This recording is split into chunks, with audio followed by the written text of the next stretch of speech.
Je suis prête. Voilà. Je m'en vais en Australie. Oh mon Dieu! Dans moins de 2 mois, dans exactement 2 mois, je vais être dans l'aéroport, là, puis je vais être comme en direction vers l'Australie. Ça se passe! Tu sais, je commence à le réaliser, là. Je commence à être comme, OK. Oh my God! OK, on dirait que je suis nerveuse de faire la vidéo, puis je sais pas trop pourquoi. J'ai pris la décision de partir vivre en Australie en août 2022. Donc ça fait déjà 1 an que ça mijote, ça fait déjà 1 an que j'ai pris la décision. Puis le grand jour arrive dans 2 mois. C'est fou. Honnêtement, le 1 an n'était vraiment pas de trop. Je comprends pas le monde qui sont comme du jour au lendemain, bon, moi je pars le mois prochain, puis qui ont comme pas vraiment le temps de se préparer parce qu'il me semble qu'il y a tellement de choses à penser, tellement de choses à préparer. Enfin, s'il y a autant de choses à préparer, il y a aussi beaucoup de choses à dire sur le sujet, puis c'est pas juste en une vidéo que je vais faire le tour de tout ça. Donc, je vais faire d'autres vidéos que je vais rentrer plus en détail dans comme c'est quoi mon plan d'action, c'est quoi tous les préparatifs que j'ai dû faire. Puis dans cette vidéo-ci, je vais plus faire comme un survol de la base, de la fondation, juste pour que tu sais où que je m'enligne. Alors, comme que j'ai dit, ça fait 1 an que je sais que je pars. C'est bizarre de dire ça, je sais que je pars. Je sais. Alors, ça fait aussi 1 an que je l'annonce petit à petit à mon entourage, puis pour vrai, j'ai réalisé que tout le monde me pose les mêmes questions. Pour vrai, c'en est quasiment un peu gossant, là. Mais c'est aussi pour ça que j'ai décidé de tourner cette vidéo autour de toutes ces questions-là. Puis c'est quoi ces petites questions-là? C'est genre, est-ce que tu y vas seule? Tu vas rester où? Tu restes combien de temps? T'as-tu une job? Pourquoi l'Australie? Puis une autre question que je me fais souvent poser, c'est genre, t'as pas peur des araignées? Écoute, c'est pas ça qui va m'empêcher d'aller en Australie. Puis il y a du monde qui vivent là-bas, fait que c'est correct, là, c'est sécuritaire. Puis est-ce que j'ai peur des araignées? Oui puis non. Pour vrai, avant, j'avais vraiment une phobie. J'ai surmonté ma phobie, puis même là, je les trouve cute. Tu sais, même chez nous, en ce moment, j'ai une araignée qui vit ici. Je l'ai appelée Jack. L'autre fois, je l'ai même donné une petite mouche. Puis même dans la dernière semaine, j'ai plusieurs araignées qui sont venues vivre sur mon balcon. Ok, sérieux, je me fais envahir par les araignées. Il y a une araignée ici. Puis celle-là, elle est grosse, là. Ça a été un challenge parce qu'elle était quand même grosse, puis comme imposante, puis il faisait des grosses toiles. Puis ça me faisait un petit peu peur, mais ça a comme encore plus surmonté ma peur. Puis c'est comme s'il me prépare, dans le fond, pour l'Australie. Bon, assez parlé d'araignées, on va rentrer un petit peu plus dans le croustillant. Alors, voici les grandes lignes de ce que je m'en vais en Australie. Vraiment un sommaire, là. Je me suis pris un visa, ça s'appelle un Working Holiday Visa. En français, on peut dire que c'est un permis de vacances et travail. Fait que je sais que les Français appellent ça un PVT. Fait que c'est un visa qui est valide pendant 1 an à partir du moment que j'atterris en Australie. Puis, il y a possibilité de le renouveler une 2e année, ce que je vais sûrement faire. Aussi, possibilité de renouveler une 3e année, puis ça, on verra rendu là. Donc, pour renouveler une 2e année, il y a des prérequis. Principalement, c'est qu'il faut que tu fasses 88 jours de travail éligible. Puis le travail éligible, c'est du travail de ferme dans des régions éloignées, puis du travail d'hospitalité dans des régions très éloignées. Donc, moi, mon game plan, je planifie y aller 1 an. Si je renouvelle une 2e année, je vais revenir ici durant l'été pour voir ma famille et puis mes amis. Donc, une question que je me fais souvent poser, c'est genre, est-ce que tu y vas seule? La réponse est oui. Puis, est-ce que je connais du monde là-bas? La réponse c'est non. Maintenant, la question qui semble le plus concerner le monde, c'est genre, t'as-tu un appartement? T'as-tu une job? Parce que, tu sais, c'est là-dessus qu'on base notre sens de sécurité, puis le monde, ça les stresse bien gros. Puis je dois admettre que moi, ça commence à me stresser un petit peu beaucoup. Mais en même temps, j'y vais les bras ouverts. Fait que la réponse à ça, dans le fond, c'est non. J'ai pas d'appartement, non. J'ai pas de job. Je pars dans 2 mois, mais c'est quelque chose de très courant là-bas, d'arriver puis de pas avoir d'emploi puis de trouver sur le tas. Parce que dans le fond, c'est souvent quand t'es dans l'endroit puis que tu vas porter des applications, t'es comme, ok, je suis disponible à travailler maintenant, que les employeurs vont te considérer, surtout dans ce style d'emploi-là. C'est juste que souvent, tu sais, le monde sont comme, ils vont appliquer pour une place puis là, mettons, la ferme va être comme, oui, je te prends. Puis là, finalement, leur plan change, fait qu'eux, ils cancellent sur la ferme, puis eux sont pris à devoir trouver d'autres main-d'œuvre. Fait que c'est pour ça aussi qu'ils vont plus considérer du monde qui sont là, qui sont prêts à travailler, versus quelqu'un qui est à l'autre bout de l'Australie ou à l'autre bout du monde, encore pire. C'est fort probable que j'arrive là-bas puis que j'ai pas de job d'établi. C'est une réalité que je dois considérer. C'est comme ça que ça fonctionne, puis je le sais depuis l'année passée. Mais je t'avoue que mon sens de sécurité est un peu comme... ça fait peur.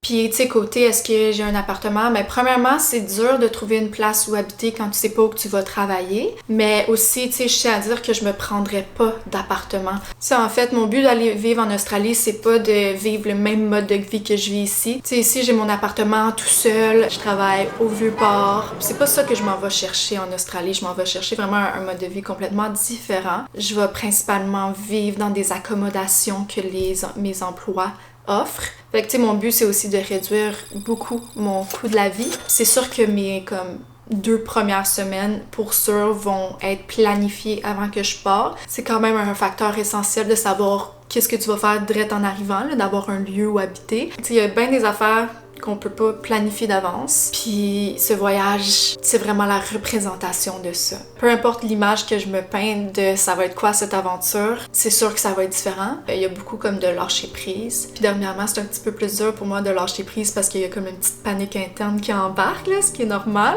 Ouais, je travaille là-dessus. Tu sais, l'aventure est déjà commencée. Là, une question que le monde me pose pas vraiment, mais que j'ai envie de répondre, c'est genre, comment est-ce que j'ai pris cette décision de partir en Australie? Puis est-ce que ça faisait longtemps que j'y pensais? La réponse c'est genre oui et non. Ben en fait tantôt j'ai eu un plaisir à comme aller dans mes anciennes conversations. J'ai écrit Australie pour voir qu'est-ce qui ressortait. Je savais que j'avais déjà commencé à parler de l'Australie en 2017, mais je me rappelais plus c'était comme sous quel contexte. Mais l'idée de partir de la façon que je planifie de partir en ce moment, je sais pas à quel point que j'avais imaginé ça. En fait, tu sais, les fois que j'ai voulu partir du pays puis aller vivre ailleurs, que ça soit en Australie ou au Mexique ou whatever, c'était tout le temps sous forme de fuite. Tu sais, ça m'arrivait souvent de faire genre je veux plus être ici, je veux juste partir, mais c'était parce que je vivais comme une grosse douleur puis j'avais juste envie de comme m'enfuir de la douleur, mais je savais très bien que ça menait à rien, tu sais, dans le sens que peu importe si je m'en vais en Australie ou au Mexique ou whatever, ça va me suivre. Puis en août 2022, l'année passée,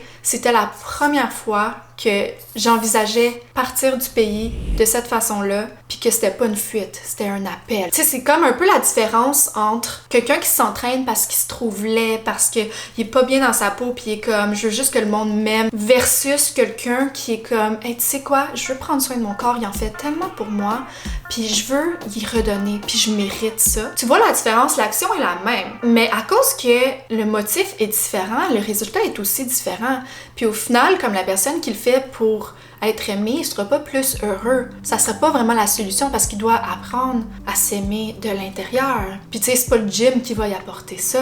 C'est le cheminement intérieur qui va faire. Puis l'année passée, c'était la première fois que j'étais dans cette énergie-là vraiment de je veux partir pour les bonnes raisons.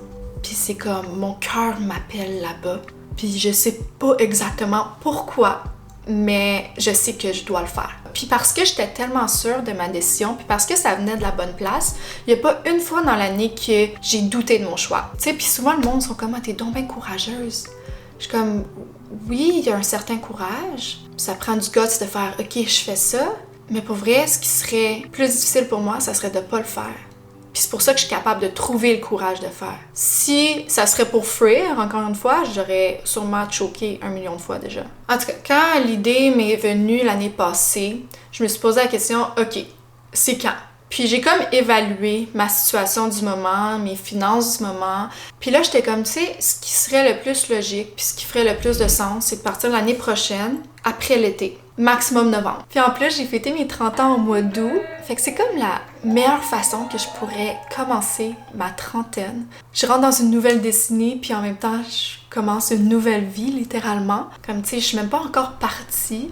Puis je suis déjà en train de grandir tellement que je peux même pas imaginer tout ce que ça va m'apporter quand que je vais être là-bas. Une autre question que le monde me pose souvent, c'est pourquoi l'Australie? On va commencer par la version courte. Pour vrai, j'ai pas l'impression que c'est moi qui ai choisi l'Australie. Tu sais, l'année passée, j'ai pas fait genre, ok, c'est où que je pourrais vivre cette expérience-là. C'était juste, je m'en vais vivre cette expérience en Australie, puis c'était clair que c'était ça. La version plus longue, ou plutôt plus détaillée. Fait qu'en fait, quand le monde me demande pourquoi l'Australie, je préfère répondre plutôt à la question « Pourquoi cette aventure? » Parce que l'Australie, dans le fond, c'est un pays comme un autre. Il y a des avantages à aller là-bas, puis il y a des désavantages. Puis tu sais, si je partirais en Australie, puis j'irais vivre dans une ville, comme on s'en va vivre, mettons, à Melbourne, puis je m'en vais me prendre un appartement, je m'en vais me prendre une job. En ce moment, je travaille en restauration. Fait que mettons, je m'en vais là me prendre une job en restauration.